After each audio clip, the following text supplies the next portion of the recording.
আজকে আমি রিভিউ করব রাফসান দা ছোট ভাইয়ের রিসেন্টলি লঞ্চ করা ইলেকট্রোলাইট ড্রিঙ্ক, যেটা হচ্ছে ব্লু। আমি 3টা ফ্লেভারে কিনে নিয়ে আসছি। এই তো এখানে 3টা ফ্লেভার আছে, যেহেতু এটা নতুন বের হয়েছে, খুব রিসেন্ট, তো এটা আগে খাই। দেখি আগে কালারটা কেমন। ওয়াও, সুন্দর না?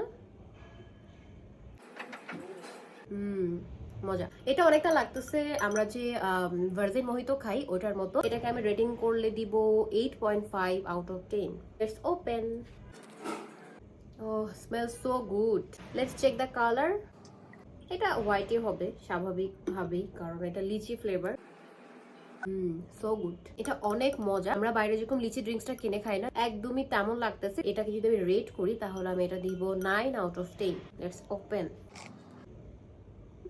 স্মেলটা ভালো লাগে নাই। Let's check the colour. কালারটা বেশ সুন্দর। মজা না? এটা ওয়াটারমেলন ফ্লেভার ঠিক আছে, কিন্তু খেতে যেন একটু কেমন কেমন লাগতেছে।